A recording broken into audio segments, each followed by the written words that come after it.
we must be more direct in this one life that we have been given. I was thinking about on my morning walk how, or what is wisdom?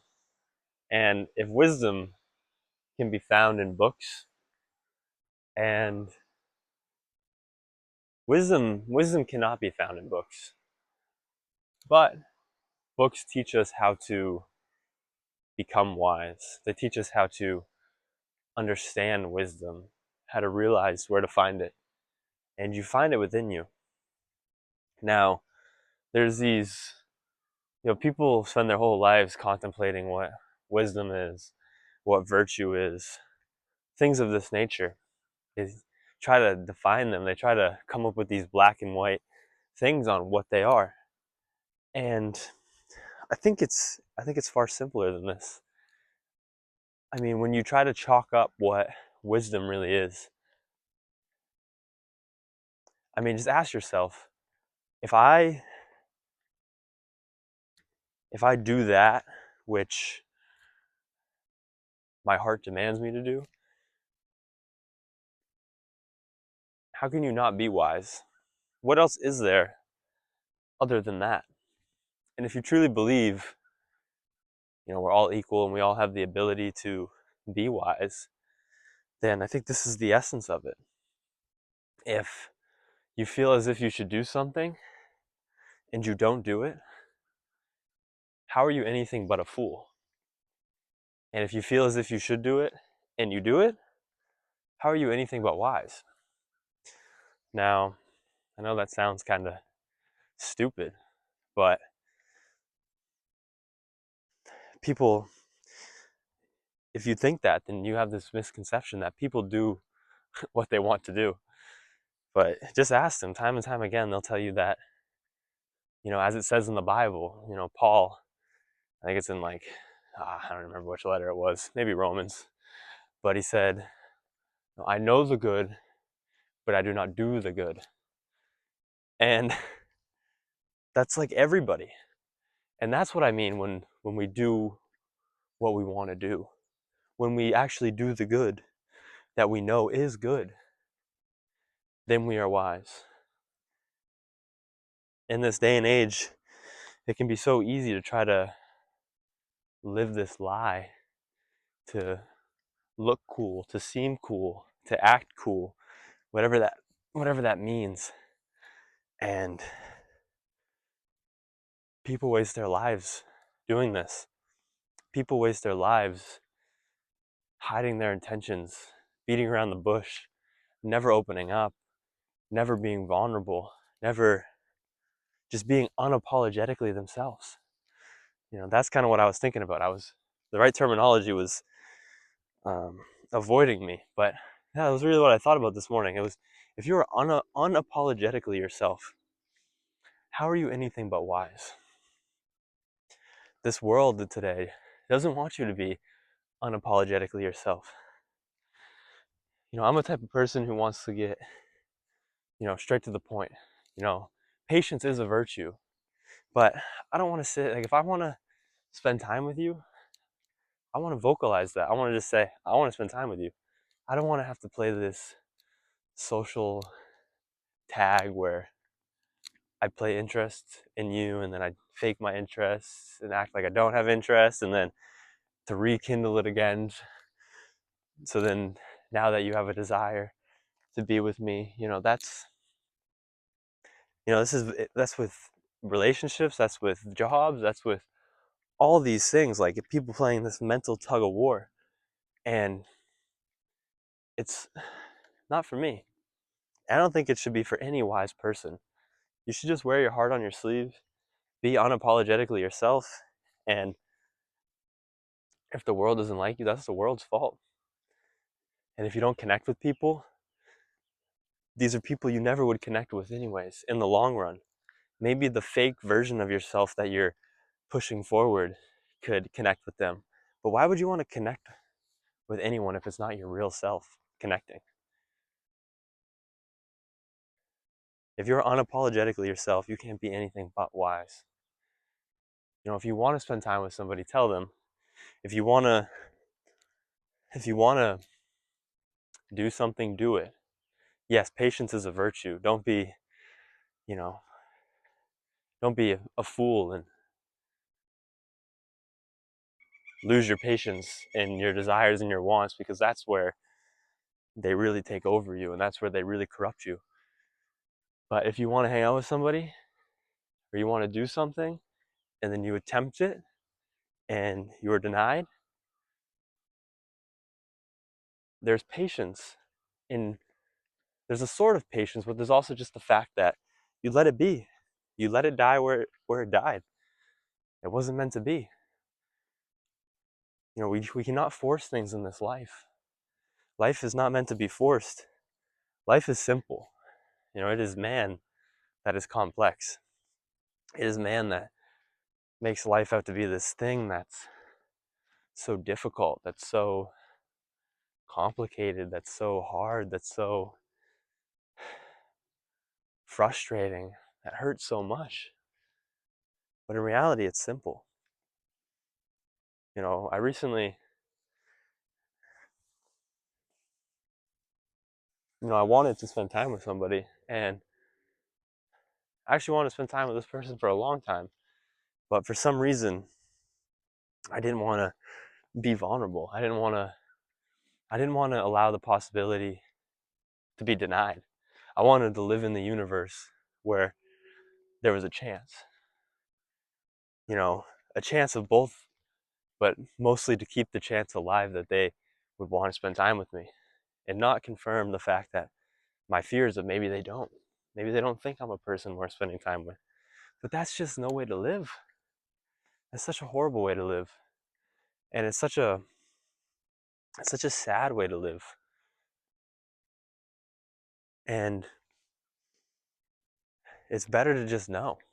It's better to just get it out of the way. If this person wants to spend time with you, then you spend time with them. And if they don't, then they leave your head as a person. And it doesn't mean that they're bad or you're bad. I mean, not everyone is going to connect. Not everyone's going to want to spend time with everybody. That's okay. It doesn't mean that you're a failure, and it doesn't mean that they're wrong.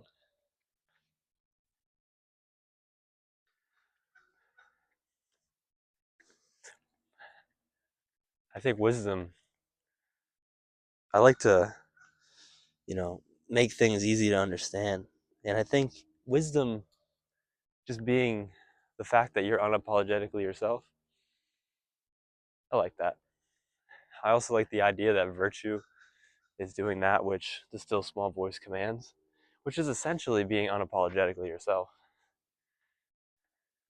And there's this, self-help has kind of ruined a lot of um, divine truths. Not ruin them, bring them to light, which is good. But people are hit with such divine truths in such,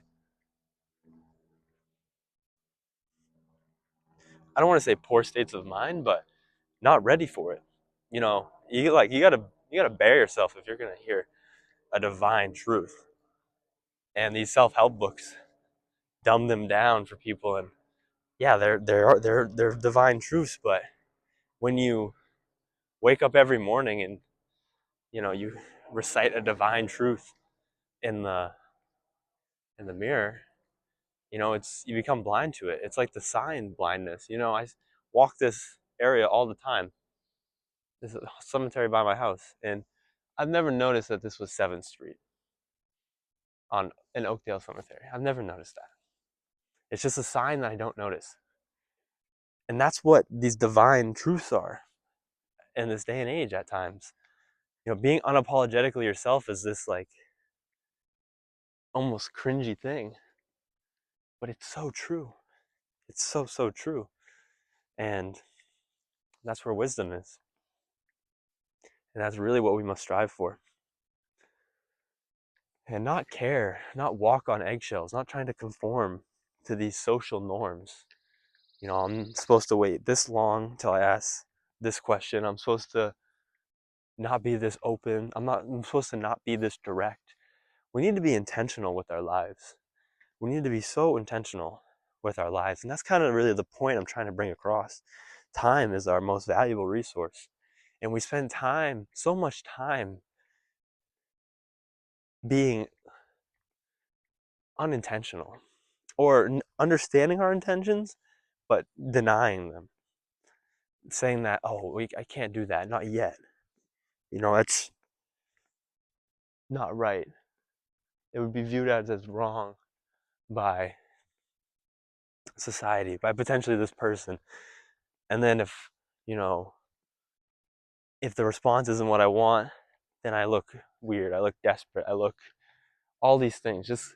And you realize everything I just said is just hinged on this idea that the opinions of others matter. Seneca said, do everything for the sake of your conscience and nothing for the sake of other people's opinions. And that's divine wisdom. And you can get that same idea from, a self-help book, but I don't know. Sometimes what you bring to the table is what you get back. And when you open Seneca, you're ready to have your jaw dropped. You're reading philosophy, ancient philosophy. But when you open freaking, I don't know, not to bash any self-help book, but it's like you're not ready for it. You're not ready for the divine wisdom that's going to come. But we have to be intentional. I remember one of the best compliments I ever had was that I was intentional. And I never even really was trying to be at that point in my life. But I was more intentional then than I am now. And I strive to be back to that place. But it's so amazing to be intentional with your time, with who you spend your time with every single word that you say. Don't just say anything just to say it, to just be noise to fill the silence. Silence is the most beautiful noise. It is the loudest noise when you understand how to listen to it. When you understand how to look into the silence, there's more to see than anything. There's more to hear, there's more to feel. Everything. There's so much in silence. Don't corrupt it with your idle chatter. It's it's it's blasphemy, essentially. We have to be intentional. We can't walk this life on eggshells. We can't walk around caring what people may think. And at the end of the day, when you're truly yourself, this is simple enough points I'm sure you already grasp, but you know, I was talking to this guy yesterday at the gym, and we had a conversation in the gym for 5 hours. This guy, he was wise. We had a great conversation, and it was one of those conversations. It truly felt like an hour or two, and it was 5 hours, and it was like it was good stuff. But he said something like that I know I've heard 1,000 times, but he said it, and I was just like, yeah, wow. And it was about our purpose in life. I've probably said it on here before, and I agree. The purpose of life is to figure out why we were put here. There's that theory that we came here to learn a lesson, and we should live to try to learn that lesson. And then if you learn that lesson, then you can stop the loop and you get nirvana and your karma's, it's like it's Buddhist, Hindu stuff. But it's simple enough and there's truth enough in it. But sometimes we need to change the wording on things to really comprehend the divinity within it or the meaning, how deep it is. Purpose is something that's just thrown around like, you know, a rock or, any like something that's just thrown around. But when you think about what does purpose actually mean, it means why are you here? Why were you born? Why do you exist? And then when you think about it like that, you're like, it's a lot deeper. When you say, oh, what's my purpose in life? I don't know, it's kind of like, it's like with the self-help stuff. It's like numbed down. It's not as deep anymore. Everyone's talking about, oh, my purpose, find my purpose, da da da da. But then when it's like, why do you exist? Why were you put here? Why are you breathing right now? Why are you walking? Why are you doing anything? Why were you put here in this universe? And you're like, wow, it's a lot deeper. And it makes everything feel more meaningful. It makes everything feel deeper. And I forget what I was going to say, but that's kind of like, I probably said it before and you probably already know, so it doesn't really matter. But, sometimes we can hear something 100 times, but it's that 101st time put in a certain way that really hits us. And that's why we always have to contemplate things time and time again. Ask the same questions over and over again. The questions are the answer to life. And ask, the bigger the question, the bigger the life. And just because you got an answer or because you haven't got an answer doesn't mean you shouldn't ask the question again. You may know something you yet understand. And if you don't understand it, you have far to go. You have far to go if you don't understand the things that you know. So be intentional. Be direct. Don't waste your time. Don't beat around the bush of life. Don't walk on eggshells. If you want to spend time with somebody, tell them. If you love somebody, tell them. If you want to pursue something, pursue it. Be intentional. And I think throughout my life, I'm the type of guy who leaves one foot out of the door. You know, in some aspects. There's always that one aspect that I'm taking to the extreme. And because I'm an extremist, I guess these kind of contradict each other, but I do believe I'm an extremist. But at the same time, sometimes I'm also the type of guy who leaves a foot in the door, who says, just in case I fall, just in case I fail, just in case they say no, just in case I wasn't all the way in. I didn't fully commit. So there's that idea that I can be, oh, if I did commit, it would have been fine. And it doesn't hurt as much. It really, but then you also don't learn the lessons. You learn the most lessons. It hurts the most when you go 100%, when you put your whole being into it, when you wear your heart on your sleeve and you give yourself completely to something or somebody. And, sometimes we fail. Sometimes it doesn't work out. And that's life. But you learn the lessons that's trying to teach you when you learn them the best, at least, when you put your whole being into it. There's no excuses. There's no, well, if I did this, if I tried harder, this, that, and the other, it's holy. I gave my full self and it wasn't enough. What do I have to learn? And that's deep. There's a lot in that. But if you don't give your full self, you can't arrive at that conclusion because you didn't give your full self. And two, you won't even make it to that realization because you'll be caught up on the fact on why, if you gave it your full self, it would have worked out. So essentially, don't half-ass life. Matthew McConaughey talks about how his dad said that to him once. He told his dad he wasn't going to go to law school, be an actor or something like that. And his dad just said, don't half-ass it. And that's really the essence of life. Don't half-ass it. If you're going to do it, do it. And I guess that's really what I'm trying to say today. Be intentional. Don't waste your time beating around the bush. Be unapologetically yourself. And don't half-ass life so you can say, that wasn't really me. I didn't give you didn't see my full potential. If I really tried, if I really gave it my all, if I really committed myself, no one cares. Nobody cares. I could have been a great, no, maybe not. I was gonna say I could have been a great student in school because now I love to learn and I love to engage in intellectual activities when back in the day I didn't. But I never applied myself. I half-assed school. Jeez. I my forearms are cramping. I didn't forearms too hard, but I never applied myself, and and I kind of it was my fault, but I don't know. I don't want to talk about it too much, but I kind of blame school too because I graduated early and I didn't apply myself. I didn't try at all. I never did homework, and I graduated high school early. Like, but it doesn't really matter.